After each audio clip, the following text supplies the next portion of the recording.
Every Thursday here at 6:30, we take your medical questions straight to doctors to get some answers. And today we are joined by Dr. Leo Lopez from University Health. Thanks so much for being here. We appreciate it. We have our very first question from Mary Ann D. She is asking about something that I bet a lot of people deal with, a chronic cough. She says, I have a chronic cough that doesn't go away. Are there any treatments for it? That's an important question. And so I think it's helpful to understand first what we mean when we say chronic cough. This can be different for younger children, where we think of a chronic cough as having a daily cough for at least 4 weeks. And in older teens and adults, we think about it as having that cough for at least 8 weeks.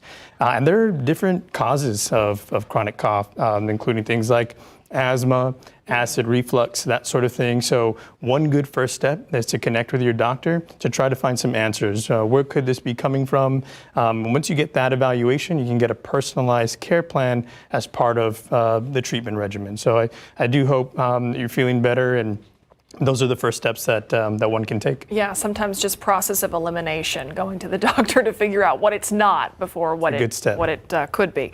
Okay, the next question we have is from Jennifer. She is asking the next question we have, Jennifer's our third question. The next one is about fatty liver. Okay, why can you reverse fatty liver? That's the question we want to get to, because this is one from Cynthia that's actually pretty common. We get this a lot in this segment.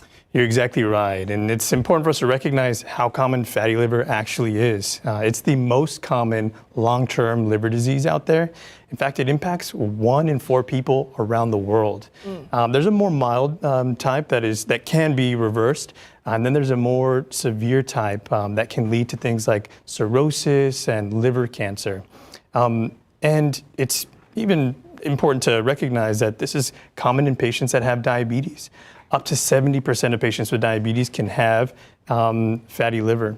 The good news is that there are steps that we can take, that one can take today to try and reverse and manage this.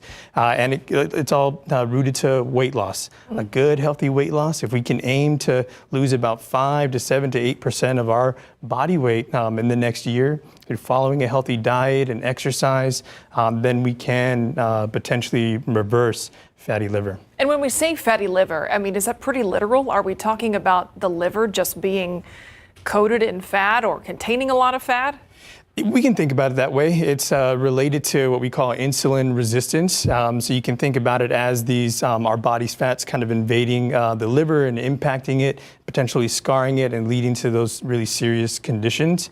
But if we can aim to make those lifestyle changes, getting at least 5 servings of fruits and vegetables every day, trying to limit those sugary drinks, trying to limit eating out, and making food at home, then those are steps that folks can take to try and, again, reverse that process. Okay, now our next question is from Jennifer. She is asking, why are transplant patients more susceptible to developing skin cancers? Yeah, thank you for the question. So I think it's important for us to just briefly understand the immune system. So we can think of the immune system almost like as our body's kind of security guard. So our immune system is working every day trying to identify threats from things like infections or cancers. But when we get an organ transplant, or when one gets an organ transplant, our body's response is to attack it and even reject it, as it doesn't recognize it as a part of our body.